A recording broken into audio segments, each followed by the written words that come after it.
మానవ హక్కులు, human rights మరియు వాటి యొక్క యూనివర్సాలిటీ, అంటే మొత్తం ప్రపంచమంతా, సమాజం, ప్రపంచం అంతా అప్లికబిలిటీని మనం యూనివర్సాలిటీ అంటాం. సార్వజనీన మానవ హక్కులు అని అంటారు. సో ఈ అంశాన్ని ఇవాళ ఈ సెషన్లో మనము చర్చించుకుందాం మరియు విమర్శించుకుందాం. ఎందుకంటే ఇదివరకు మనము రైట్స్ గురించి రాసాము. మానవులకి, పౌరులకి, ఒక సమాజంలో, ఒక రాజకీయ సమాజంలో పౌరులకు ఉండే హక్కులు ఏంటివి, తర్వాత ఆ హక్కులను పరిరక్షించడానికి, ఆ హక్కులకు భంగం రాకుండా మన ప్రభుత్వము, సమాజము మరియు ప్రభుత్వం ఏ విధంగా మసులుకోవాలా అని నేర్చుకున్నాం. అయితే ఒక ఆశ్చర్యకరమైన విషయం ఏంటంటే, మనం హిందీ ఇదివరకే చదువుకున్నాం కదా, రైట్స్ గురించి, ఆబ్లిగేషన్స్ గురించి, డ్యూటీస్ గురించి చదువుకున్నాము. ఇవన్నీ తర్వాత మళ్ళీ మానవ హక్కులు ఏంటి? ఆ హక్కులు కూడా మానవులకే కదా. తర్వాత ఆ హక్కులను రక్షించేది, ఆ హక్కులు పౌరులు అనుభవించే విధంగా బాధ్యతాయుతంగా రక్షించడానికి ప్రభుత్వం ఉండాలి, ప్రభుత్వం యొక్క బాధ్యత అని మనం నేర్చుకున్నాం కదా. మళ్ళీ హ్యూమన్ రైట్స్ ఏంటి, తర్వాత హ్యూమన్ రైట్స్ అనే అంశము స్పెషల్గా ఎందుకు చదువుకోవాలా, స్పెషల్గా ఎందుకు పరిశీలించాలా అనే ప్రశ్న ఎవరికైనా వస్తుంది. అయితే ఎందుకు వస్తుంది అంటే, ముఖ్యంగా ఇదివరకు మనము రైట్స్, డ్యూటీస్ ఏదైతే చదువుకున్నామో అది ఒక్కొక్క రచయిత, రాజనీతి శాస్త్రజ్ఞుడు ఒక్కొక్క విధంగా రాశారు. అదేవిధంగా ఒక్కొక్క రాజ్యము, రాజకీయ సమాజము, ఒక్కొక్క దేశము వాళ్ళకు అనుకూలంగా, వాళ్ళు సబబైన అని అనిపించిన విధంగా వాళ్ళు మానవ హక్కులను, మన రైట్స్ను నిర్వచించి తమ రాజ్యాంగాల్లో పొందుపరిచి వాళ్ళు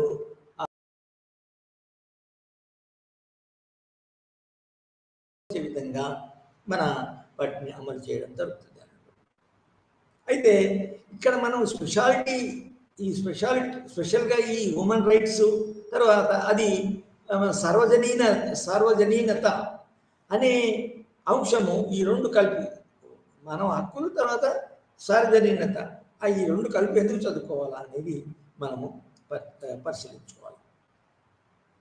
అయితే ఇక్కడ మనము ఒక్కొక్క రాజ్యంలో, ఒక్కొక్క దేశంలో ఏ విధంగా హక్కుల నిర్వచన జరిగి, తర్వాత ఏ విధంగా ఆ హక్కులు నిర్వచించి రాజ్యాంగాల్లో రాసుకునేటప్పుడు వాళ్ళు ఇతర దేశాల నుంచి తీసుకొని మళ్ళీ వాళ్ళవి అని రాజ్యాంగంలో చెప్పుకున్నారు. సో ఇంతవరకు నిజానికి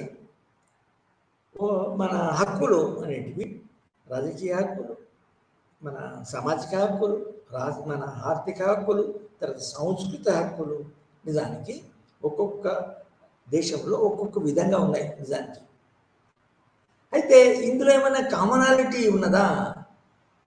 ఇందులో అంటే ఒక్కొక్క దేశాలు మనకి ఇన్ని ఉన్నాయి, మన సుమారు 190 దేశాల ఉన్నాయి, చిన్నవి పెద్దవి మధ్య రకం దేశాలలో ఉన్నవి. సో ఈ దేశాలలో, అన్నిటి దేశాల్లో నిజానికి ఒక్కొక్క దేశంలో ఒక్కొక్క ఈ హక్కులు, బాధ్యతలు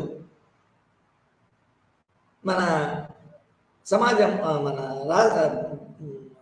రాజ్యము, తర్వాత ప్రభుత్వము ఏ విధంగా హక్కులను పరిరక్షించాలా, వాటి అందులో ఉన్న పౌరుల యొక్క హక్కులకు భంగం కలిగినట్టు చేయాలి అనే విధి విధానాలు దానికి వేరువేరుగా ఉన్నాయన్నట్టు.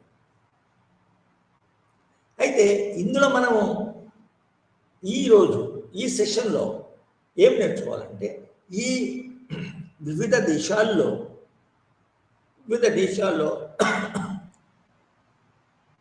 వాటి మరియు వివిధ వాళ్ళ యొక్క రాజ్యాంగాల్లో హక్కులను, రాజకీయ హక్కులు ఏ విధంగా రాజ్యాంగంలో ఏ విధంగా నిర్వచించబడినవి, ఏ విధంగా పరిగణించబడినవి, వాటి యొక్క ప్రాముఖ్యత ఏంటి, వాటిని రక్షించుటకు ఏ విధంగా సమాజం ముందుకు రావాలా అనే ఈ అన్నిటిలో నిజానికి ఏదైనా ఉమ్మడి తత్వము, ఉమ్మడి అంశాలు ఉన్నాయా అంటే అన్నిటికీ వర్తించే విధంగా అన్ని రాజ్యాంగాల్లో ఉన్న విషయాల్లో ఏదైనా ఉమ్మడి ఒకే యూనిఫామిటీ, ఏకరీతిగా ఉన్నాయా, ఏకరీతి ఉన్నదా అని అనుకుంటే నిజానికి మనము ఈరోజు మనము నేర్చుకోవాల్సిన టాపిక్ దానికి అర్థాలు దొరుకుతాయి.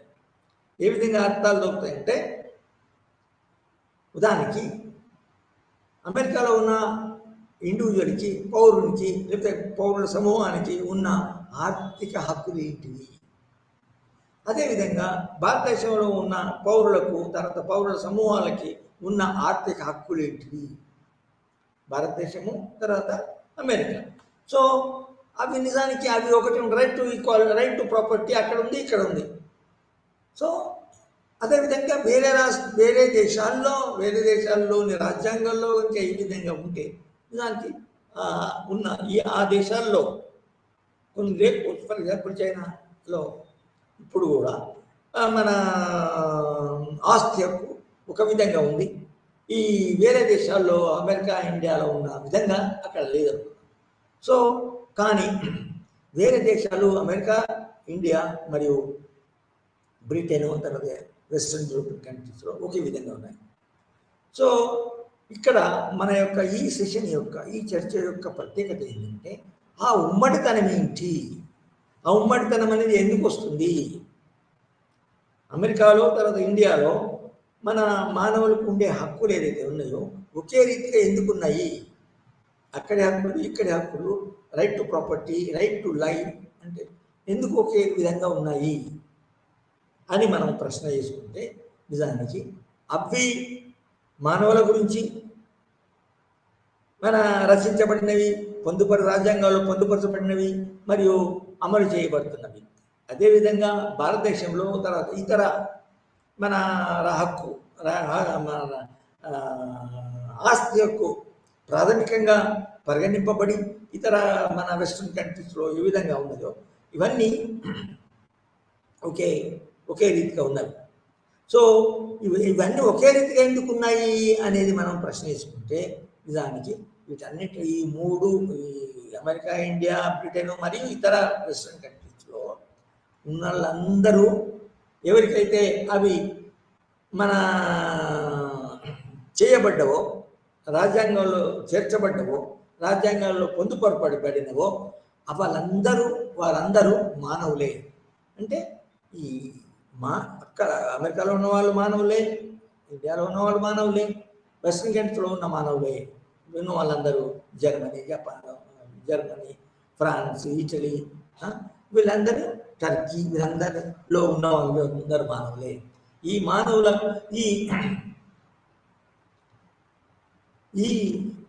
మధ్య ఇతర ఎన్ని దేశాల్లో ఉన్న మానవుల యొక్క సామాన్యది అంటే కామన్ ఉమ్మడి విషయం ఏంటంటే వాళ్ళందరూ హ్యూమన్ బీయింగ్స్. సో అందుకొరకు వీళ్ళందరిలో ఉన్న హక్కులన్నీ నిజానికి మానవ హక్కులు అనవచ్చు, హ్యూమన్ రైట్స్ అని నిజంగా చెప్పచ్చు.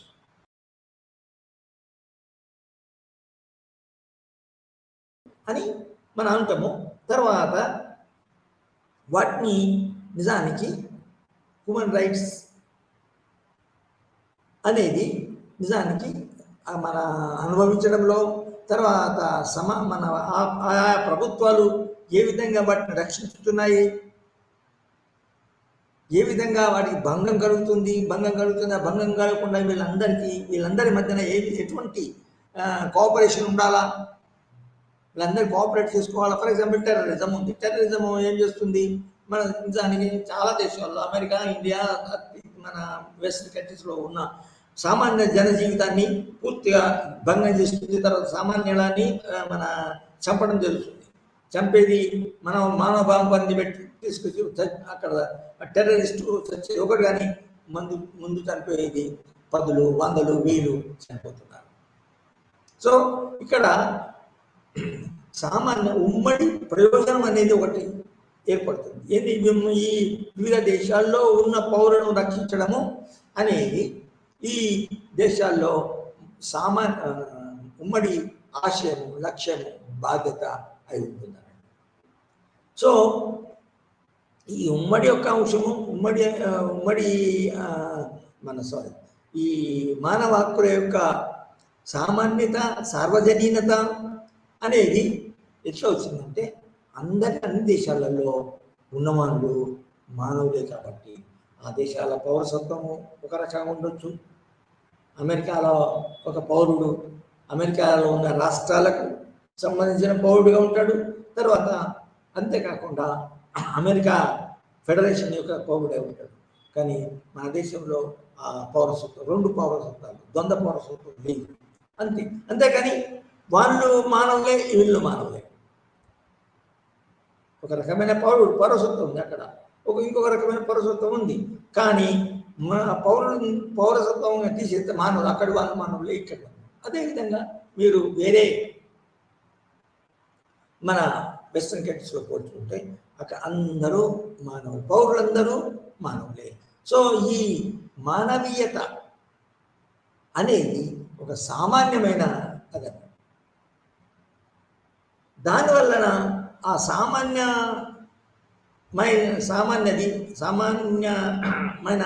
విషయము, అంశము, తర్వాత ఉమ్మడి తత్వము, ఉమ్మడితనము,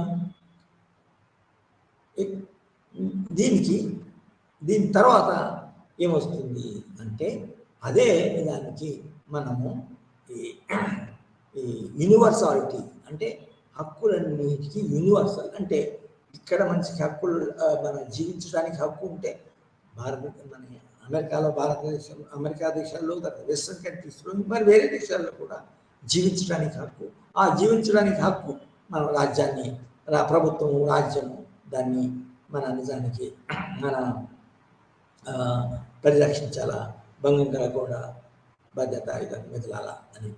సో ఇక్కడి నుంచి ఏంటంటే ఈ కామన్నెస్, ఉమ్మడితనం నుంచి దానికి సార్వజనీనత అంటే యూనివర్సాలిటీ.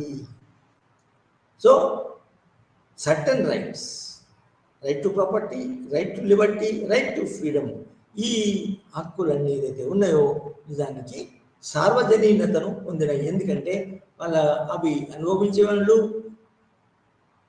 నిజానికి అందరూ మానవులే. అమెరికాలో ఉన్న పౌరులు మానవులే, ఇక్కడ ఉన్న పౌరులు మానవులే, మన వెస్ట్రన్ కంట్రీస్లో ఉన్న మానవులే. సో ఇక్కడి నుంచి మనం దానికి యూనివర్సల్ హక్కులకి ఏదైతే యూనివర్సాలిటీ అంటే సార్వజనీనత అనే లక్ష్యం ఉన్నది. కాబట్టి మన హక్కులకు తర్వాత సార్వజనీనతకి కొంచెం క్లోజ్ రిలేషన్, దగ్గరి సంబంధం ఉన్నదని మనం చెప్పక తప్పదు. సో ఇదివరకు ఏం చదువుకున్నాము? రైట్స్, డ్యూటీస్, ఇవన్నీ ఏం చదువుకున్నాము అంటే వాటి యొక్క లీగాలిటీ, తర్వాత ఎందుకు ఉండాలా, ఏ రాజ్యాంగంలో ఏ విధంగా పొందుపడుతుంది, ఏ రాజనీతి సిద్ధాంతాలు ఏ విధంగా వాటిని నిర్వర్తించాలని చదువుకున్నాం. ఇవాళ మనం ఫోకస్ ఏం చేస్తున్నామంటే వాటికి యూనివర్సాలిటీ, అది సార్వజనీనత అనే అంశాన్ని మనం మన విశ్లేషిస్తున్నాం. సో ఇప్పుడు మీకు తెలిసింది అనుకుంటా, హ్యూమన్ రైట్స్ తర్వాత సార్వజనీనత. Human rights are universal. ఎందుకు యూనివర్సల్ అంటే అందరూ డీల్ చేసేది, అన్ని రాజ్యాలు, ఆ రాజ్యాల్లో ఉన్న ప్రభుత్వాలు డీల్ చేసేది హ్యూమన్ రైట్స్.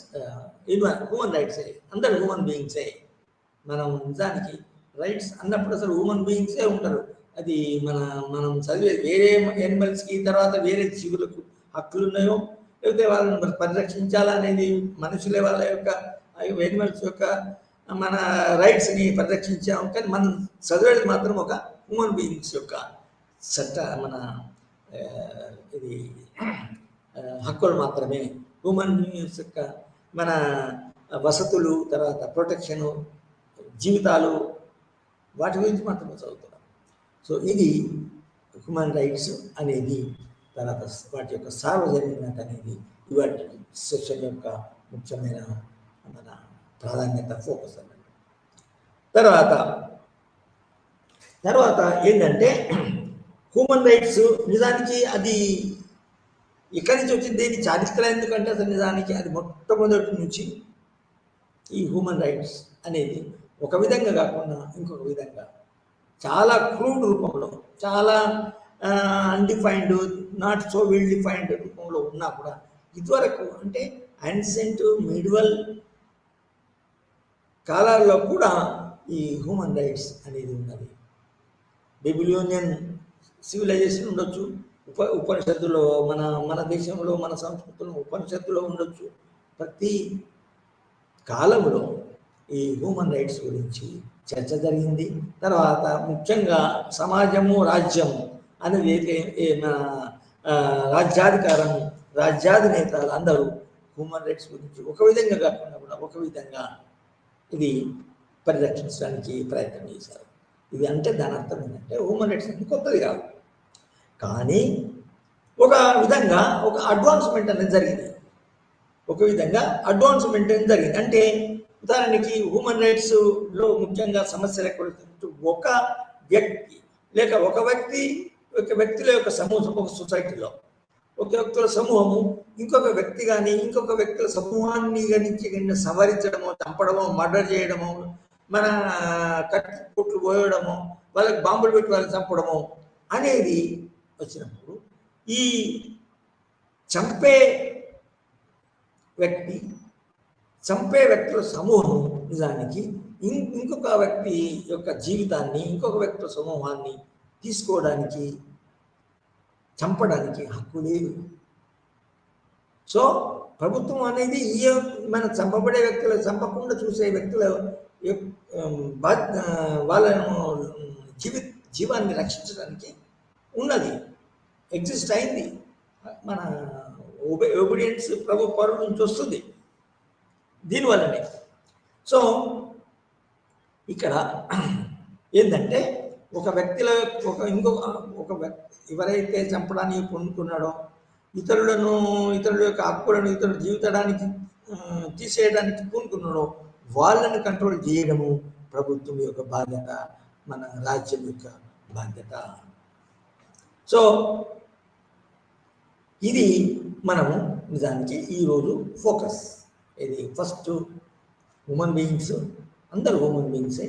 తర్వాత సెకండ్, కాబట్టి ఆ హ్యూమన్ బీయింగ్స్ సామాన్యంగా అన్ని దేశాలలో ఒకే విధమైన ప్రభుత్వము, రాజ్యము ఒకే విధమైన బాధ్యత వహించి వారి ఆ మనుషుల యొక్క జీవితాన్ని రక్షించడం కోసము, వాళ్ళ యొక్క ఆస్తిపాస్తులను రక్షించడం కోసము, తర్వాత వాళ్ళకి ఫ్రీడము, లిబర్టీని చేకూర్చడానికి నిజానికి మన ఉన్నాయి, తర్వాత రూపొందినవి, తర్వాత హక్కులు, వాటి యొక్క కొన్ని హక్కులను అమలు చేస్తున్నాయి అని చెప్పవచ్చు. అయితే ఇంకో ముఖ్యమైన విషయం మనం ఏం తెచ్చుకోవాలంటే, are they justified human being, ఈ హ్యూమన్ రైట్స్ అనేవి నిజానికి మనుషులకే ఉన్నాయా, తర్వాత జంతువులకు ఉన్నాయా, లేకపోతే మనుషులలో కూడా కొందరు తెలివి తక్కువ ఉంటారు, కొందరు పిచ్చోళ్ళు ఉంటారు. ఉదాహరణకి వాళ్ళకు కూడా ఉంటాయా, పిచ్చోళ్ళకు కూడా హక్కులు ఉంటాయా, లేకపోతే వేరే జీవులకి హక్కులు ఉంటాయా అనేది కనుక మనం ఆ ప్రశ్నను పరిగణిస్తే, మన పరిగణలోకి తీసుకుంటే నిజానికి yes, human beings are justified to have human rights. ఎందుకంటే ఇక్కడ ముఖ్యంగా మనము అన్ని జీవులు, సర్వజీవులలో మనము ముఖ్యంగా మనము చూస్తున్నది ఏంటంటే, మానవులు మాత్రమే రేషనాలిటీని, తెలివిని, విజ్ఞత, సెన్సెస్, స్పెషాలిటీ కలిగి ఉన్నారు. హేతుబద్ధత ఉంటుంది వాళ్ళ దగ్గర, పరిశీలన కెపాసిటీ ఉంటుంది, మంచి చెడు ఉంటుంది. They are capable, they are deserve human rights, they deserve human rights. ఉదాహరణకి ఎనిమల్స్ ఉంటాయి, కుక్కలు, పిల్లులు, తర్వాత ఆవులు, కానీ వాటిని మీరు మనుషులకు పోలిస్తే మనుషులకు ఉన్నంత విచక్షణ జ్ఞానం, మనుషులకు ఉన్నంత హేతుబద్ధత, మనుషులకు ఉండే ఎటువంటి మెదడు, ఇంటెలిజెన్స్ ఉంటాయో జంతువులకు ఉండవు. కాబట్టి మనుషులకు కావాల్సినది ఈ హ్యూమన్ రైట్స్ ఏదైతే ఉన్నాయో వాటికి డిజర్వ్ అయి ఉంటారు. అర్హత, ఆ హ్యూమన్ రైట్స్ మన ఆ కెపాసిటీని బట్టి, ఆ యోగ్యతను బట్టి దానికి సమానంగా, దానికి సూటబుల్గా హ్యూమన్ రైట్స్ ఉండవలసిన అవసరం ఉంది. అయితే ఎందుకు ఉండేదంటే ఆ హక్కులు ఇస్తేనే వాళ్ళ యొక్క విచక్షణ జ్ఞానాన్ని సమాజానికి, ఇతరుల సంక్షేమం కొరకు ఉపయోగించి మానవ యొక్క నాగరికత అభివృద్ధి చేయడానికి, తర్వాత మానవ యొక్క జీవితము పూర్తి సంపూర్ణవంతమై అయ్యే విధంగా ఈ హ్యూమన్ బీయింగ్స్ ప్రయత్నం చేస్తారు, అందులో విజయవంతమవుతారు కూడా. కాబట్టి ఈ హ్యూమన్ బీయింగ్స్ మాత్రమే కొన్ని హ్యూమన్ రైట్స్ ఉండాలా, తర్వాత హ్యూమన్ సొసైటీ అని అన్నప్పుడు దానికి హ్యూమన్ రైట్స్ కూడా ఉండాలా అనేది మనం దానికి అర్థం చేసుకోవాలి. So human rights are justifiable. అయితే ఇక్కడ క్వశ్చన్ ఎందుకు వచ్చింది, ప్రశ్న అనేది అంటే నిజానికి సమాజంలో సమాజం యొక్క అభివృద్ధి, సమాజం యొక్క నాగరికత నిజానికి పెరగనప్పుడు, డెవలప్ కానప్పుడు నిజానికి ఒక సమూహం, ఒక ప్రజల సమూహము, ఒక మానవుల సమూహము ఇంకొక మానవుల సమూహానికి ఎప్పటికీ శత్రుత్వం కలిగి ఉండేది. ఒక మానవుల సమూహము వాళ్ళ యొక్క సంక్షేమము, వాళ్ళ యొక్క జీవనాధారమును పరిరక్షించుకోవడానికి వాళ్ళు ఇంకొక సమూహాన్ని నిజానికి అటాక్ చేసేది, వాళ్ళకున్న ఆస్తుపాస్తులను గుంజుకునేది, తర్వాత వాళ్ళని చంపేసైనా కూడా గుంజుకునేది. అప్పుడు చంపేసిన తర్వాత వీళ్ళకున్న ఆస్తులు రక్షించుకోవడమే కాకుండా వాళ్ళ యొక్క పాస్తులు రిసోర్సెస్ కూడా తీసుకోవడానికి అవకాశం కలిగింది. అంటే ఇక్కడ విషయం ఏంటంటే సమాజము సరిగా లేనప్పుడు, ఒక ఆర్గనైజ్ కానప్పుడు, అనేక సమూహాల మధ్య కోఆర్డినేషన్, సంవిధానం లేనప్పుడు, సంయోగం లేనప్పుడు నిజానికి మన అందరూ నిజానికి తమ యొక్క హక్కులను నిజంగా కోల్పోయారని చెప్పవచ్చు. సో ఈ నాగరికత డెవలప్ అయిన కొద్దీ ఏంటంటే ఒక వ్యక్తుల సమూహము వాళ్ళకి ఒక సమాజంలో ఉన్న మానవ హక్కులను తమే రక్షించుకోవడమే కాకుండా ఇతర వ్యక్తుల సమూహం యొక్క హక్కులను కూడా పరిరక్షించాలా అనే విజ్ఞత అనేది డెవలప్ అయింది. ఉదాహరణకి ఒక ట్రైబ్ ఉందనుకోండి, ఇంకొక ట్రైబ్ మీద వాళ్ళను చంపి తీసుకున్న దానికంటే వీళ్ళకు ఒక సహకారము, తర్వాత ఒకరినొకరు రక్షించుకోవడము, వాళ్ళ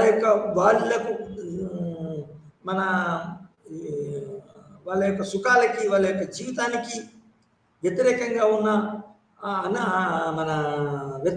ఉన్న పరిస్థితులను కంట్రోల్ చేయడానికి, ఫర్ ఎగ్జాంపుల్ వర్షాలు, తర్వాత వానలు, తుఫానులు, కరువులు, కాటకాలు వస్తే ఈ వ్యక్తుల సమూహము, ఈ ట్రైబ్ యొక్క హక్కులు, ఈ యొక్క ట్రైబ్ యొక్క ప్రయోజనాలు, ఈ యొక్క వేరే వ్యక్తుల సమూహము, వేరే ట్రైబ్ యొక్క ప్రయోజనాలు, ఈ రెండు కూడా మంటలో కలిసిపోతాయి.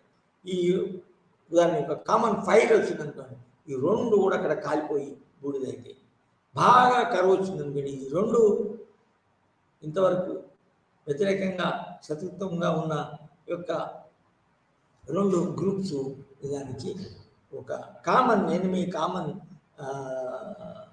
సోర్స్ ఏదైతే వీళ్ళ యొక్క జీవించడానికి భంగం కలిగిస్తుందో అది ఆ శత్రువు మీద, ఆ పరిస్థితి మీద కంట్రోల్ చేయడానికి వీలవుతుంది అన్నట్టు. సో అంటే ఈ నాగరికత అన్నది ఎప్పుడు వస్తుంది, ఎందుకు వచ్చిందంటే ఇప్పుడు శత్రువులుగా ఉన్న సమాజాలు ఒక అండర్స్టాండింగ్తో, ఒక మన సహకారంతో మెదిలినప్పుడు, దగ్గరైనప్పుడు వాళ్లకు వ్యతిరేకంగా ఉన్న వాళ్ళను నాశనం చేసి ప్రకృత శక్తులు కానీ, లేకపోతే శత్రువు మన ఫర్ ఎగ్జాంపుల్ మనకు ఉన్నాయి కదా పులులు, తర్వాత సింహాలు, తర్వాత ఇంకా అనేక క్రూర జంతువులు అయితే ఈ రెండు సమూహాలను చావుగొట్టి తింటాయి కదా. సో వాటన్నిటి నుంచి రక్షించుకోవడానికి వీళ్ళు కోఆపరేట్ చేసుకోవాల్సి వస్తుంది. సో నాగరికత అనేది ఈ విధంగా అడ్వాన్స్ అయినప్పుడు నిజానికి ఈ మానవ హక్కులన్నిటి నిజంగా మన ఉమ్మడి హక్కులు వాళ్ళకి అందరికీ ప్రపంచంలో ఉన్న సమాజం అన్నిటి యొక్క నిజానికి అవసరము అని మనం చెప్పుకోవచ్చు. సో ఫస్ట్ ప్రపంచంలో ఉన్న వాళ్ళందరూ మానవులే కాబట్టి యూనివర్సాలిటీ అనేది వస్తుంది, హ్యూమన్ రైట్స్.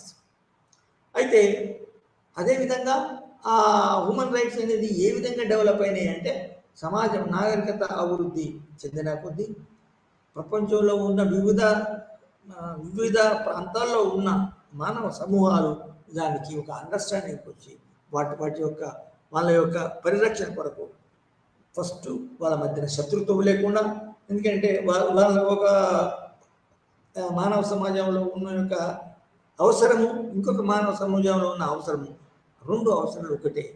ఎందుకంటే ఆ మానవ సమాజంలో ఉన్న సభ్యులు కానీ మానవులు కానీ వాళ్ళు పరిరక్షించబడాలంటే నిజానికి ఇంకొక మానవ సమాజంలో ఉన్న వాళ్ళు నిజానికి సహకరించుకోవడము అనేది చాలా ముఖ్యమైనది. సో ఈ విధంగా హ్యూమన్ రైట్స్ యొక్క మనము హ్యూమన్ రైట్స్ అంటే ఏంటి, అసలు మానవులే ఎందుకు దానికి అర్హులు, కొన్ని రైట్స్కి ఎందుకు అర్హులు అంటే పలానా ఇది వాళ్ళకి సహసిద్ధంగా వాళ్ళకి ఆ కెపాసిటీ ఉంది. హ్యూమన్ రైట్స్ను మన అనుభవించే అవసరం ఉంది. తర్వాత మనం వాళ్ళ అవసరమును వినియోగించడానికి కెపాసిటీ అంటే మేధాశక్తి, రేషనాలిటీ, హేతుబద్ధత మానవుల్లో ఉంది కాబట్టి సో వాళ్ళు ఆ హ్యూమన్ రైట్స్కు అర్హులని మనము తెలుసుకున్నాము. సో మనము ఇక్కడికి ముందుకు పోయిన తర్వాత మనం ఇంకొకటి ఏం చేయాలంటే ఈ హ్యూమన్ రైట్స్ని ఎవరు మన రాజనీతి రచయితలు, రాజనీతి సాహిత్యులు ఏ విధంగా చూశారు, ఏ విధంగా అవి మన నిర్వచించారు అని కనుక మనం చూస్తే మనము ఇంతకుముందు చదువుకున్న ఒక పేపర్, ఇంతకుముందు చదువుకున్న కొన్ని అంశాలు, దానికి ముందు చదువుకున్న తేజీ, ఇది రాజ్యాలు ఎలా పుట్టింది, రాజ్య స్వభావం ఎట్లా ఉంటుంది, అసలు పొలిటికల్ సైన్స్ దేని గురించి చర్చిస్తుంది అనేది మొదటి పేపర్లో మనం తేజీ పేపర్లో మనం చదువుకున్నాం. అందులో ముఖ్యంగా మనం రాజ్యం ఎలా అవతరించింది అనేది చదువుకున్నాం. రాజ్యం ఏ విధంగా అవతరించింది, తర్వాత రాజ్యాలు ఏ విధంగా ఎందుకు ప్రభుత్వాలు ఏర్పరచుకుంటాయి, తర్వాత కొన్ని సైన్యాలు ఏర్పరచుకొని పాలన కొనసాగిస్తాయి, తర్వాత తప్పులు చేసిన మానవుల సమూహాలని కంట్రోల్ చేస్తాయి, తర్వాత వాళ్ళ మీద వాళ్ళు ఆ తప్పులు చేయకుండా ఇతరుల జీవితాలను ఏ విధంగా కాపాడతాయని మనము చదువుకున్నాం. అంటే ఆరిజిన్ ఆఫ్ అంటే రాజ్యం యొక్క పుట్టుక గురించి అనేక సిద్ధాంతాల గురించి మనం నేర్చుకున్నాం. అందులో ముఖ్యమైన ఏంటి అంటే మన ఇది దైవాంశ సిద్ధాంతం, తర్వాత ఫోర్స్ థియరీ, దాని తర్వాత మార్క్సిస్ట్ థియరీ, దాని తర్వాత ఇది సోషల్ కాంట్రాక్ట్ థియరీ. అంటే నిజానికి సోషల్ కాంట్రాక్ట్ థియరీ ముందు వస్తుంది. దాని తర్వాత మార్క్సిస్ట్ థియరీ వస్తుంది. తర్వాత ఇంకా ఇంకా 2-3 చిన్నవి రాజ్యాంగ రాజ్యం యొక్క పుట్టుక మీద సిద్ధాంతీకరించడం జరిగింది. ఈ వీటన్నిటిలో ఏం చూసినామంటే మనం ముఖ్యంగా సోషల్ కాంట్రాక్ట్ థియరీలో ఇది మన సోషల్ కాంట్రాక్ట్ థియరీలో ఏం చదువుకున్నామంటే థామస్ హాబ్స్ మరియు రూసో ముఖ్యులు ఏమన్నారంటే మన సమాజ చరిత్ర ప్రకారము మొట్టమొదటి రాజ్యము సమాజము ఏర్పరచుకోకముందు మానవులు కొన్ని పరిస్థితులు మానవ స్వభావం గల మానవ హక్కులు కలిగి ఉన్నారు. మనిషి యోగ్యత మన విచక్షణ జ్ఞానం కలిగి ఉన్నాడు. తర్వాత మానవులు ఒకరికొకరు సహకరించుకొని వాళ్లకు తినడానికి, బట్ట కట్టడానికి, లేక సంతోషించడానికి కావలసిన పరిస్థితులు కలిగి ఉన్నారు. కానీ అందులో కొన్ని లోపాలు ఉండడం వల్ల ఒకసారి ఒక మానవులు చాలా మన ఇది బలహీనంగా ఉంటే ఇంకొక మానవ సమూహము వాళ్ళని అటాక్ చేసి వాళ్ళ యొక్క ప్రయోజనాలకు వ్యతిరేకంగా వాళ్ళ ఆసుపత్రులను, వాళ్ళ యొక్క మన ఫ్రీడమ్ని, ఈక్వాలిటీని వాళ్ళకు బంధం కలిగించడం జరిగింది. సో ఆ చిన్న లోపాలను మన తీసివేయడానికి చిన్న ఘర్షణలను, చిన్న సంఘర్షణను, శత్రుత్వాన్ని తీసేయడానికి దానికి పౌరులందరూ దగ్గరికి వచ్చి మేము ఒక ఓడంబిక చేసుకున్నాము. మనకు ఇంకా మన యొక్క ప్రాణరక్షణ, మన యొక్క స్వేచ్ఛ స్వాతంత్రం పరిరక్షించబడాలంటే దానికి మనం ఒక ఓడంబడిక చేసుకోవాల్సి ఉంటుంది. ఆ ఓడంబడిక ఏంటంటే మన అందరినీ ప్రాణరక్షణ కలగాలంటే, మన అందరినీ ఆర్గనైజ్ చేయాలంటే ఒక సామాజిక మన ఉమ్మడి వ్యవస్థ ఏర్పడాలి. ఆ ఉమ్మడి యొక్క వ్యవస్థ ఎందుకంటే ఈ సమాజాన్ని ఆర్గనైజ్ చేసి సమాజంలో ఉన్న పౌరులందరి యొక్క బాగోగులను చూసుకోవడానికి, ఈ సమాజంలో ఉన్న మన సామాజిక హక్కులు, తర్వాత ఆస్తి హక్కులు, తర్వాత రాజకీయ స్వేచ్ఛ స్వాతంత్రం యొక్క హక్కులను కాపాడడానికి ఆ ప్రభుత్వం ఏర్పడుతుంది. ముఖ్యంగా ఇది ఓడంబడిక, మన సామాజిక ఓడంబడిక సిద్ధాంతము రాజ్యం ఏ విధంగా పుట్టిందని అవి నిర్వచిస్తాను. అందులో ముఖ్యులు జాన్ లాక్, జాన్ హాబ్స్, తర్వాత రూసో, తర్వాత ఇతరులు కొందరున్నారు. ఇంక తర్వాత వచ్చిన వాళ్ళు కూడా ఈ రాజ్యాంగ సిద్ధాంతాన్ని, నిజాన్ని సామాజిక ఓడంబడిక సిద్ధాంతాన్ని నిజానికి ఫాలో అయ్యారన్నట్టు. దీన్ని liberal democratic theory of the origin of the state అంటారు. వాళ్ళు ఏం చేస్తారంటే ఇది రాచరిక సిద్ధాంతాన్ని, తర్వాత దైవాంశ సంభూత సిద్ధాంతాన్ని నిజానికి మన రిజెక్ట్ చేసి ఈ సామాజిక ఓడంబడిక సిద్ధాంతాన్ని తీసుకొచ్చారు. సామాజిక ఓడంబడిక ఏంటంటే ప్రభుత్వము మరియు ప్రజల మధ్య ఒక ఓడంబడిక ఏర్పడ్డప్పుడు ఆ ఓడంబడి యొక్క ఫలితమే రాజ్యం ఏర్పడదు. సో వీళ్ళ అంటే రాజ్యానికి ఒక అస్తిత్వం, ఒక లెజిటిమసీ, ఒక కారణం ఉంది. తర్వాత ఆ రాజ్యం ఎందుకు ఏర్పడుతుంది, ఎందుకు మన విధేయత కలిగి ఉంటుంది అంటే అందులో ఉన్న ప్రజల లక్ష్యము, ప్రజల యొక్క సంక్షేమం, ఈ రాజ్యమే మరియు తాను ఏర్పరిచిన ప్రభుత్వమే అది వాటిని పరిరక్షించింది కాబట్టి. సో ఈ విధంగా మన ఈ ముగ్గురు రచయితలు ఏమన్నారు, right to life, Liberty and property, జీవించే హక్కు, ఆస్తి హక్కు, తర్వాత స్వేచ్ఛ స్వాతంత్ర హక్కు అనేది ఈ ముఖ్యమైన. అయితే వీళ్ళందరి మంది నేను చెప్పినట్టు సమాజం ఏర్పడకముందు, రాజ్యం ఏర్పడకముందు ఇవి ప్రకృతిలో, నేచురల్ స్థితిలో ఇవి కొంతవరకు మన మానవులకి ఇవి ఉన్నాయి. వాళ్ళు పూర్తి ఒకరికొరు కట్టుకొని చావాలి. ఎప్పటికీ కొన్ని హక్కులు, కొన్ని అండర్స్టాండింగ్లు ప్రకృతి సిద్ధంగా ఉన్నాయి అంటారు. దాన్ని కొంచెం డెవలప్ చేయడానికి రాజ్యం వస్తుంది, తర్వాత సమాజం వచ్చింది అని చెప్తారు.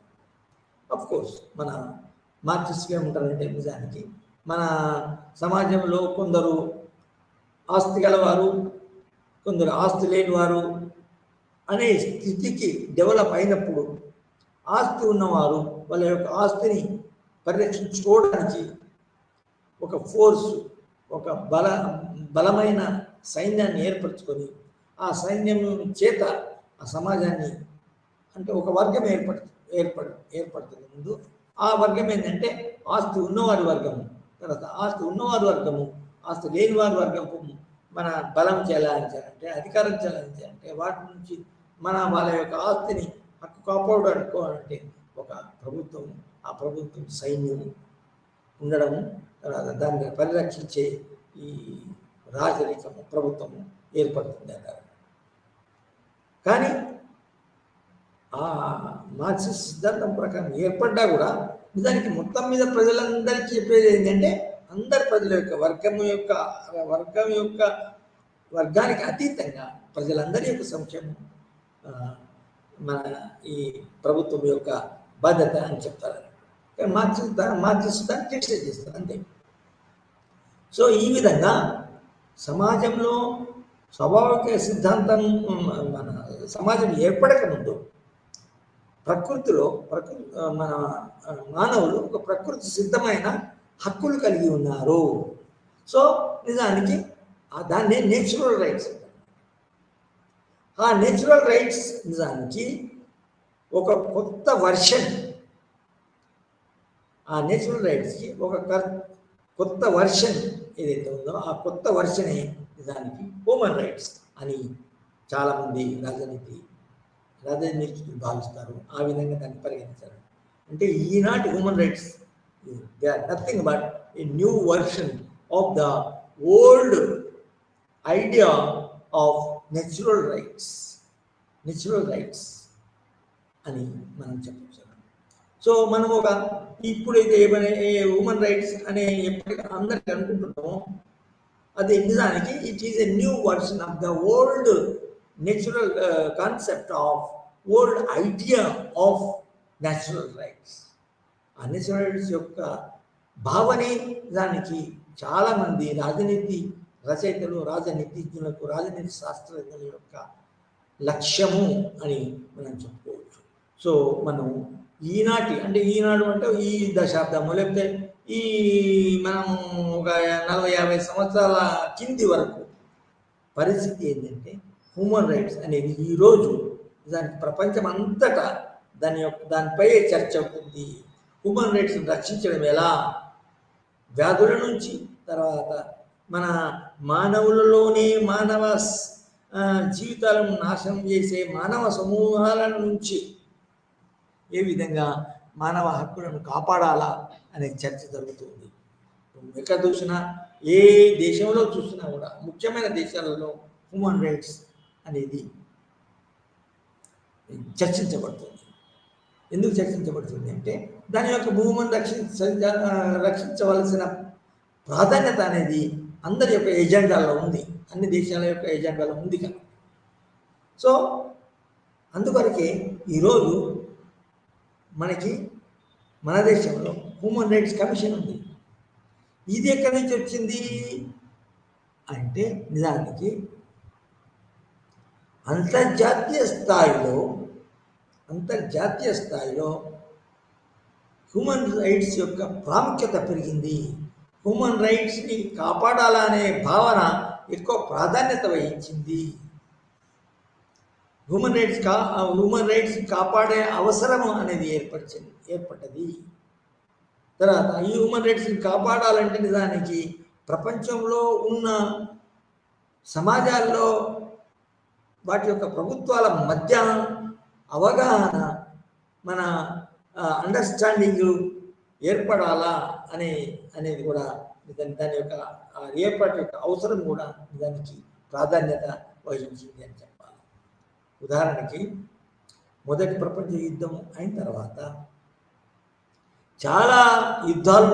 ప్రపంచ యుద్ధాల్లో చాలామంది చనిపోయిన తర్వాత నిజానికి మానవుల యొక్క రక్షణ, మానవులు వాళ్ళ యొక్క మానవ హక్కులు నిజానికి పరిరక్షించబడాలంటే, మానవుల యొక్క మన హక్కులను అనుభవించాలంటే, మానవులు చంపబడకుండా వాళ్ళ యొక్క జీవిత రక్షణ ఉండాలంటే, నిజానికి అన్ని జాతుల మధ్య, దేశాల మధ్య ఒక అవగాహన ఉండాలా, అండర్స్టాండింగ్ ఉండాలా.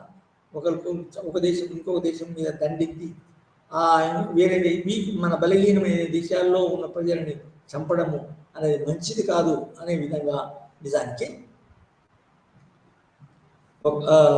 మన అభివృద్ధి చెందిందని. నిజానికి మొదటి ప్రపంచ యుద్ధం తర్వాత నానాజాతి సమితి, లీగ్ ఆఫ్ నేషన్స్, అంటే ప్రపంచంలో ఉన్న జాతులన్నింటినీ, నేషన్స్ అన్ని ఒక దిక్కుకు వచ్చి మనం యుద్ధాలు రాకుండా, తర్వాత దేశాల్లో ఉన్న మానవుల యొక్క రక్షించుకోవాలా ఉన్నా ఏం చేయాలా అనేది ఇది ఈ నానాజాతి సమితి మన చూస్తుందండి. నానాజాతి సమితి యొక్క ముఖ్య లక్ష్యం ఏంటంటే ఫ్యూచర్లో యుద్ధాలు రాకుండా, ఫ్యూచర్ యుద్ధాలను ఆపడానికి ఏం చేయాలా, తర్వాత ప్రపంచంలో ఉన్న వివిధ జాతులు ఏ విధంగా మన యుద్ధాలు రాకుండా మానవుల యొక్క జీవితాలు పోయి సమస్య నాశనం కాకుండా చూడాలి అని మన ఈ నానాజాతి సమితి యొక్క మన ఎజెండా 1919 అనే దేశంలో. అయితే కానీ 1919 నుంచి 1940 వరకు, 1940 వరకు రెండవ ప్రపంచ యుద్ధం వరకు ఈ నానాజాతి సమితి ఎంత పనిచేసినా కూడా నిజానికి యుద్ధాలు రాకుండా చేయలేకపోయింది. ఎందుకంటే మొదటి ప్రపంచ యుద్ధం అయిన తర్వాత అందులో నష్టపోయిన దేశాలు, అందులో అన్యాయం చేయబడ్డ దేశాలు దానికి తమ అన్యాయాన్ని ఏ విధంగా మళ్ళా దాన్ని పరిష్కరించుకోవాలా, అన్యాయానికి ఏ విధంగా మన ఏమంటుందని కంపెన్సేషన్ పొందాలా అనే విధంగా దానికి అంతర్జాతీయ సంబంధాల్లో అవి మన ఇంపార్టెంట్ ముఖ్య లక్ష్యంగా అవి మసులుకున్నాయి. వాటి సంబంధాలలో వాటికి జరిగిన నష్టాన్ని ఏ విధంగా మన ఇది ఏమంటారు దాన్ని కంపెన్సేట్ చేయడము అనే ఎజెండాగా అవి పెట్టుకున్నాయి. సో అవి పెట్టుకోవడాన్ని మొత్తము అంతర్జాతీయ సంబంధాల్లో అదే ప్రాధాన్యత వహించింది. కాబట్టి నిజానికి మళ్ళీ ఇదివరకు ఉన్న రాజ్యాలు, మన ఒకవైపు ఉన్న రాజ్యాలు ఇంకొక వైపు ఉన్న రాజ్యాల మధ్య మళ్ళీ ఈ రెండవ ప్రపంచ యుద్ధం తల ఎత్తింది అనుకోవచ్చు. అంటే తర్వాత ముఖ్యంగా ఏంటంటే నానాజాతీయ సమితి యొక్క ముఖ్య లక్ష్యాలు నానాజాతీయ సమితి ఫెయిల్ అయింది అనుకోవాలి. నిజానికి ఎప్పుడు ఎందుకు ఏర్పడింది అంటే, నిజానికి మొదటి ప్రపంచ యుద్ధంలో ఓడిపోయిన రాజ్యాలు వాటి యొక్క పగ తీర్చుకోవడానికి, వాటికి జరిగిన నష్టాన్ని సమకూర్చుకోవడానికి అవి ప్రయత్నించడం వల్ల, అంతర్జాతీయ స్థాయిలో ప్రవర్తించడం వల్ల దానికి రెండవ ప్రపంచ యుద్ధం ఏర్పడింది అనుకోవచ్చు. రెండవ ప్రపంచ యుద్ధంలో ముఖ్యంగా అందులో కూడా ఒక రాజ్యాల సమూహము ఇంకొక రాజ్యాల సమూహం మీద యుద్ధం చేయడం జరిగింది. ఆ రెండు వైపులో ఉన్న సమూహాలు మీకు తెలుసు, అలయన్స్ తెలుసు. ఫర్ ఎగ్జాంపుల్ ఒకవైపు ఏమైనాయి మన ఫ్రాన్స్, ఇటలీ, బ్రిటన్, తర్వాత దానికి అదే వైపుకి అమెరికా సపోర్ట్ చేయడము జరిగింది. ఇంకొక వైపు జపాన్, ఇటలీ మరియు ఫ్రాన్స్, ఇంకొక జపాన్, ఇటలీ మరియు జర్మనీ, ఈ మూడు రాజ్యాలు. ఈ వ్యతిరేక సమూహాల మధ్య రెండవ ప్రపంచ యుద్ధము ఒక సుమారు 5 సంవత్సరాలు జరిగింది. 1941 నుంచి 1945 వరకు ఈ రెండవ ప్రపంచ యుద్ధము జరిగింది. ఈ రెండవ ప్రపంచ యుద్ధంలో ఈ మానవ హక్కులు, హ్యూమన్ రైట్స్ అన్నీ అసలు నిజంగా తుంగలో తొక్కపడ్డవి. కత్తుల కింద, కటారుల కింద, మన తుపాకుల కింద, తర్వాత తోపుల కింద అవి నాశనం చేయబడ్డవి. సో మానవ హక్కులు మానవ యొక్క జీవితమే లేదు. వేరే హక్కులు ఏంటి? ఆస్తి ఆస్తి హక్కు ఇంకెక్కడ ఉంది? తర్వాత మన జీవించ మన అది స్వేచ్ఛకు, తర్వాత మన స్వాతంత్రానికి ఎక్కడ అసలు మనిషే లేడు అంటే జీవితమే లేదు, రైట్ టు లైఫ్ అని ఒక ప్రశ్నార్థకంగా మారింది. సో సెకండ్ వరల్డ్ వార్లో సో ముఖ్యంగా ఏమని జరిగిందంటే సెకండ్ వార్లో చివరి అంకంలో చివరి యొక్క యుద్ధం చేస్తుంటే యుద్ధం ఆపాలనో లేకపోతే వేరే జపాన్, జర్మనీ, తర్వాత ఇటలీ వీటి యొక్క వీళ్ళు ఒక ఫాసిస్టులు, తర్వాత ఇది ఒక ఫాసిస్టుల మూట అని వాటి యొక్క అఘాయిత్యం నిజానికి తగ్గాలంటే వాటి మీద నిజానికి కొత్తగా వచ్చిన ఆటం బాంబు మనం ఉపయోగిస్తూనే వాటిని నాశనం చేయవచ్చు, నాశనం చేయడానికి అవకాశం ఉంటుందని అమెరికా ఏదైతే ఉందో జపాన్లో అంటే ఈ కూటమి యొక్క ముఖ్య భాగస్వామి జపాన్లో నాగసాకి అనే ఏరియాలో, హిరోషిమా నాగసాకి అనే ఏరియాలో బాంబును ప్రయోగించడం జరిగింది. అప్పుడేం జరిగింది అంటే అప్పుడు ఏం తెలిసింది అంటే ఈ బాంబుల వల్ల, ఆటం బాంబుల వల్ల దానికి మనుషులు మొత్తం చచ్చిపోతారు, తర్వాత మానవ జీవితం అనేదే ఉండదు. ఆ బాంబు యొక్క ప్రయోగములలో నిజానికి ఏదైతే యుద్ధం చేస్తున్నారో, మన యుద్ధంలో శత్రువులుగా ఒకవైపు ఇంకొక వైపు శత్రువుగా ఉన్నారో ఆ రెండు బాగా ఈ విడివిడిగా ఉన్న వాళ్ళు కూడా మొత్తం యుద్ధంలో పాల్గొన్న వాళ్ళందరికీ ఇద్దరికి సమానమైన నాశనము జరుగుతుంది. ఇరు ప్రక్కల ఇరువైపులో ఉన్న మన సైన్యాలు సమసిపోతాయి. ఎందుకంటే ఆటం బాంబు అంటే ఎక్కడెక్కడ పడిందో, ఏ సమూహాల మీద పడిన వాళ్ళకే నష్టం చేయకుండా అది వేసిన ఆ బాంబు ఉపయోగించిన వాళ్ళ వైపు వాళ్ళు ప్రజలు కూడా, సైన్యం కూడా, మానవులు కూడా, పౌరులు, వీరులు అందరూ కూడా నాశనం అవ్వడానికి అవకాశం ఉంటుంది. ఎందుకంటే ఆటం బాంబు యొక్క ప్రభావం వేరే ఉంటుంది. ఆటం బాంబు పడ్డ విషయం ఏదైతే ఉందో ఆ విషయం పీల్చుకున్న సామాన్య పౌరులు, సైన్యం కాదు, సామాన్య పౌరులు కూడా నాశనం అవ్వడానికి, వాళ్ళ జీవనం పోవడానికి అవకాశం ఉంది. ఒకవేళ జీవించి ఉన్నా కూడా వాళ్ళ కాళ్ళు, వేళ్ళు, తర్వాత కళ్ళు, తర్వాత మెదడు ఖరాబ్ అయ్యి అసలు ఎందుకు మందికి రాకుండా ఉంటారు, జీవోత్సవాల్లాగా ఉంటారు. సో ఇది ఈ యొక్క రియలైజేషన్ ఎప్పుడు వచ్చింది అంటే ఈ ఆటం బాంబు పడ్డం.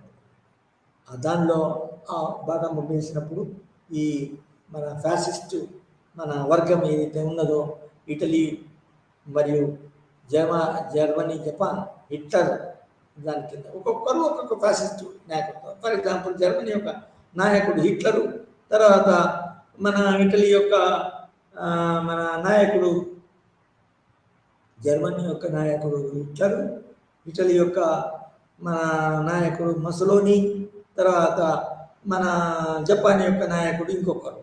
ఓకే, ఇద్దరు ఈ నాయకత్వాలు ఏదైతే ఉన్నాయో ఈ నాయకత్వం కూడా పూర్తిగా అందులో నాశనం కాబడ్డది. అఫ్కోర్స్ జర్మనీ ఫ్యాసిస్ట్ నాయకుడు హిట్లర్ మాత్రము అతను సూసైడ్ చేసుకున్నాడు. కానీ అతనే మొత్తము నిజానికి రెండవ ప్రపంచ యుద్ధానికి నాయకుడు అని చెప్పవచ్చు. సో ఈ విధంగా మానవ హక్కులు అనేది యుద్ధాలలో ఇరువైపులో ఉన్న మానవుల యొక్క హక్కులు సమసిపోతాయి, బూడిదవుతాయి, నాశనం చేయబడతాయి అని చెప్పవచ్చు. అప్పుడే నిజానికి కొత్త రియలైజేషన్ వచ్చి ముఖ్యమైన కొందరు నాయకులు, రాజనీతిజ్ఞులు, స్కాలర్స్, లీడర్స్ దగ్గరికి వచ్చి మనం ఒక కొత్త అండర్స్టాండింగ్కి రావాలా.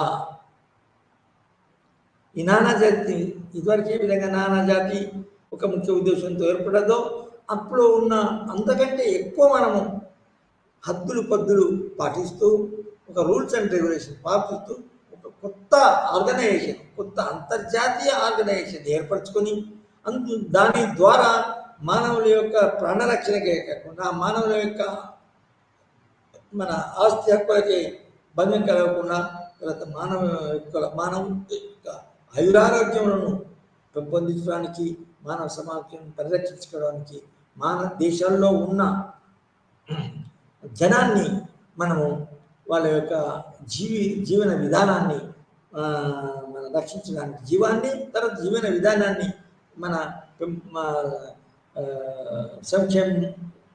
సంక్షేమ పద్ధతుల ద్వారా మనం పెంపొందించడానికి ప్రయత్నం చేయాలా అని వాళ్ళు పూనుకుంటారు. సో ఆ విధంగా పూనుకున్నప్పుడు వాళ్ళు ఏమనుకున్నాడు, ఇప్పుడు ఏవైతే మనం మానవుల గురించి ఈ ముందు ఒక భావాలు కాన్సెప్చువల్ లెవెల్లో, ఇంటలెక్చువల్ లెవెల్లో మనం ఏ విధంగా చర్చించుకున్నామో అవన్నీ నిజానికి ఈ వాళ్ళు ఒక డిక్లరేషన్ డెవలప్ చేస్తారు. ఏ డిక్లరేషన్ అంటే హ్యూమన్ రైట్స్. ఫస్ట్ ఏంటంటే ఒక యునైటెడ్ ఐక్యరాజ్య సమితి అనేది ఒక అంతర్జాతీయ సంస్థను ఏర్పాటు చేస్తుంది. అంతర్జాతీయ సంస్థ యునైటెడ్ నేషన్స్ అనేది యుఎన్ఓ, యునైటెడ్ నేషన్స్ ఆర్గనైజేషన్ అనే ఒక సంస్థను ఏర్పరచుకొని ఆ సంస్థ ద్వారా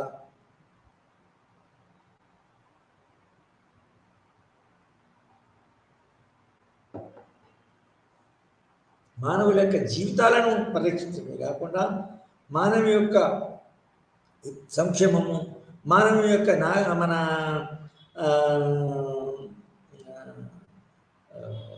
ఇతర సామాజిక మరియు సాంస్కృతిక మరియు రాజకీయ హక్కులను ఏ విధంగా కాపాడాలి, అసలు కాపాడడానికి ఒక ప్రపంచం మొత్తంలో ఒక ఉమ్మడి ఆర్గనైజేషన్, ఉమ్మడి వ్యవస్థ ఉండాలని వాళ్ళు భావించి ఆ యునైటెడ్ నేషన్స్ ఆర్గనైజేషన్ అనేది ఏర్పరచుకున్నారు. ఆ యునైటెడ్ నేషన్ యొక్క ఆర్గనైజేషన్ ఒక డిక్లరేషన్ ఏం చేసింది అంటే, ఫస్ట్ మానవులందరి యొక్క మన సహజ హక్కులు, ఉమ్మడి హక్కులు రక్షించడం అనేది చేసుకోవాలా. అది ఉమ్మడి మన దేశంలో ఉన్న మన సమాజం దేశాల యొక్క బాధ్యత అని వాళ్ళు అనుకున్నారు. ఆ డిక్లరేషన్ పేరే United nations declaration of human rights, UNO. మన అంతర్జాతీయ మన ఐక్యరాజ్య సమితి మానవ హక్కుల పరిరక్షణ డిక్లరేషన్ అని యునైటెడ్ నేషన్.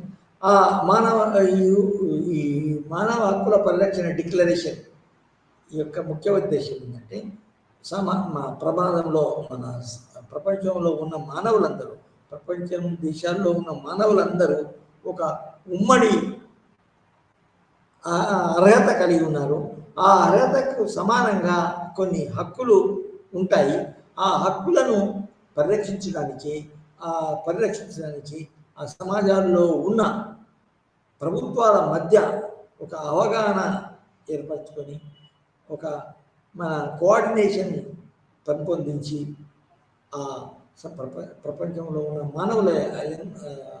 అందరి యొక్క హ్యూమన్ రైట్స్ని మన కాపాడుకోవాలా అనే ఉద్దేశం ముఖ్యంగా ఈ యుఎన్ఓ ద్వారా ఏర్పడుతుంది అని ఒక డిక్లరేషన్ చేసుకున్నారు.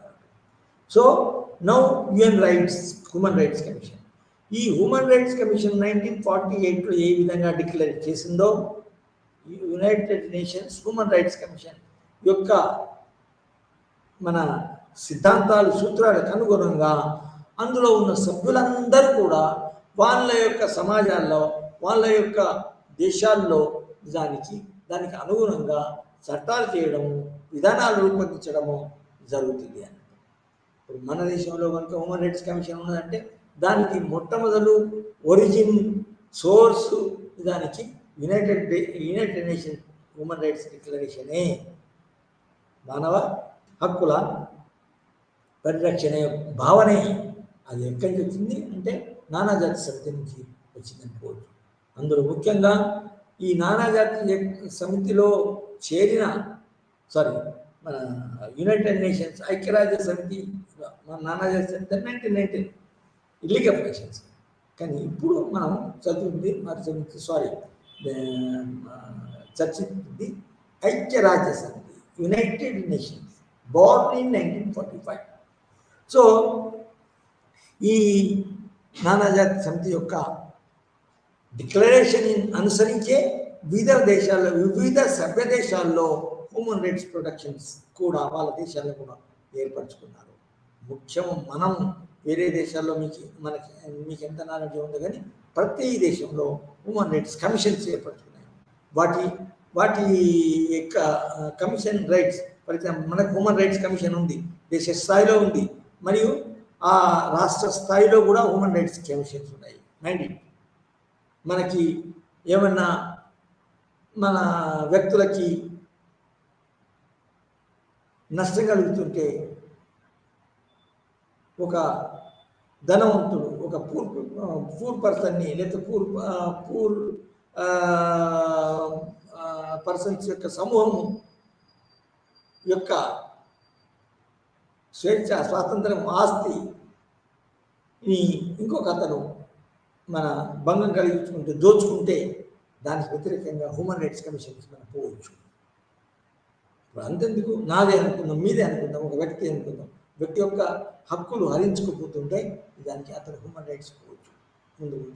ఎందుకంటే లీగల్గా పోవడానికి, ఆ ప్రొసీజర్ ఫాలో కావడానికి మన ముందు ఆ ప్రజలు కానీ తర్వాత పౌరుడు కానీ అతనికి వీలు కాకుండా పోవచ్చు. అదేవిధంగా అవి మన నష్టపోతున్న వ్యక్తుల యొక్క హక్కులు, నిజానికి బేసిక్ రైట్ టు లైఫ్ ఉండబోతుంది. కాబట్టి అది అటువంటి అంశాలను నిజానికి మానవ హక్కుల కమిషనే అది మన టేకప్ చేయగలుగుతుంది. అదేవిధంగా మానవ హక్కుల కమిషన్ ఇప్పుడు ఇవాళ మన దేశంలో ఎట్లా ఉన్నాయంటే, నిజానికి ఎవరు కంప్లైంట్ చేయకున్నా కూడా, ఎవరు ఒక కేసును తీసుకొచ్చి రిప్రజెంట్ చేయకున్నా కూడా మానవ హక్కుల కమిషన్ ఒక పరిస్థితి మానవ స్వభావానికి వ్యతిరేకంగా ఎక్కడ ఏం జరిగినా కూడా అది కేసును మానవ హక్కుల కేసు అని పరిగణించి నిజానికి అక్కడ మన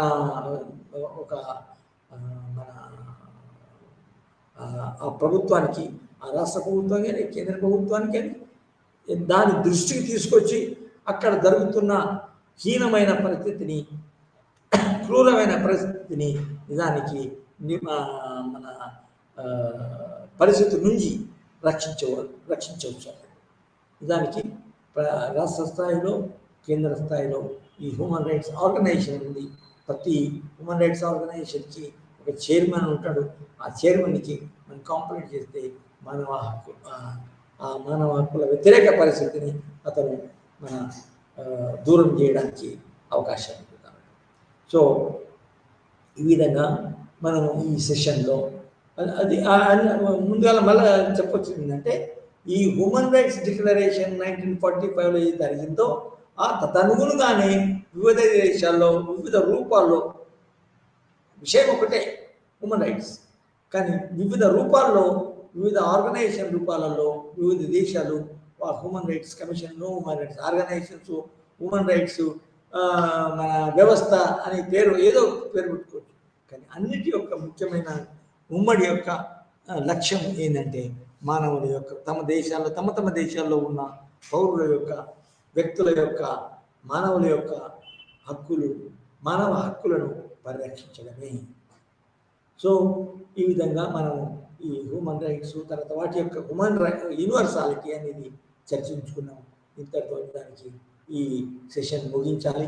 కానీ ముగించే ముందు మనం ఏం చేసుకుంటాం అంటే, ఈ రివ్యూ చేసుకున్న తర్వాత ఫస్ట్ హ్యూమన్ రైట్స్ అనేది ఎక్కడి నుంచి వచ్చింది, తర్వాత సామాన్యమైన లీగల్ రైట్స్, పొలిటికల్ రైట్స్ ఏవైతే ఉన్నాయో, ఈ హ్యూమన్ రైట్స్ నిజానికి ఏ విధంగా ఏ భావన నుంచి వచ్చినాయంటే, ప్రపంచంలో ఉన్న వాళ్ళందరూ మానవులే.